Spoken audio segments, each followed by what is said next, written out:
আসিফ আকবরের ভীষণ মন খারাপ, কারণ তার প্রিয় বিড়ালটি হারিয়ে গেছে কিংবা চুরি হয়েছে। তবে কি হয়েছে ঠিক বলতে পারছেন না তিনি। মনটা যদি পাখি হয়তো ডানা মেলে উড়াল দিত, বাসা বাঁধিয়া রইতো তোমার ধারে। বাংলাদেশের সঙ্গীত জগতের যুবরাজ আসিফ আকবর আলোর পথে নতুন দিশা। তিনি দীর্ঘদিন ধরে দেশের সঙ্গীতে নিজের শীর্ষ অবস্থান ধরে রেখেছেন। সম্প্রতি নতুন ফ্ল্যাটে উঠেছেন তিনি।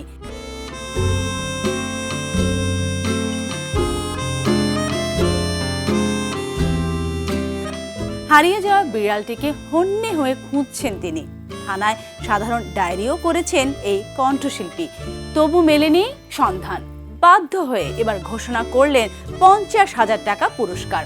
সামাজিক মাধ্যমে দিয়েছেন এই গায়ক পুরস্কারের ঘোষণা। নিজের ফেসবুকে আসিফ লিখেছেন, সুবিশাল কম্পাউন্ডে প্রতিদিনই পুম্বাকে খুঁজি, ওর নাম ধরেও ডাকাডাকি করি, যদি সাড়া দেয়।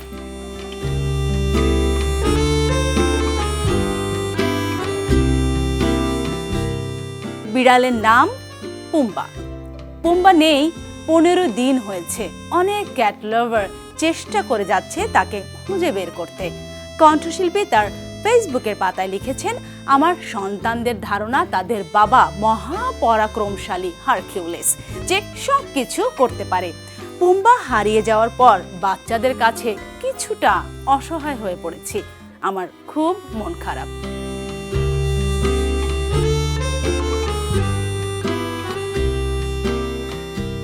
সব শেষে এ গায়ক লিখেছেন, বিড়ালটা বেঁচে আছে, কারো বাসায় আছে। তিনি হয়তো মালিক খুঁজে পাচ্ছেন না, অথবা কেউ নিজের মনে করে লুকিয়ে রেখেছে।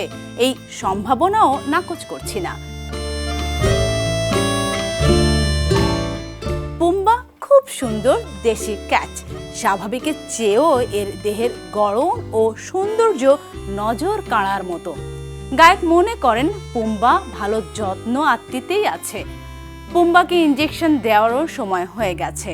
সেজন্যই তিনি ঘোষণা দিয়েছেন, কেউ যদি তার আদরের বিড়ালটি ফিরিয়ে দেন, তার কাছে পৌঁছে যাবে 50,000 টাকা।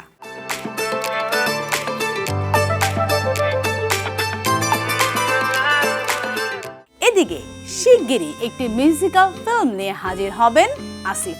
এটি গায়কের নিজের প্রযোজনা প্রতিষ্ঠান থেকে তৈরি হবে। গানের নাম দ্য লাস্ট ডন।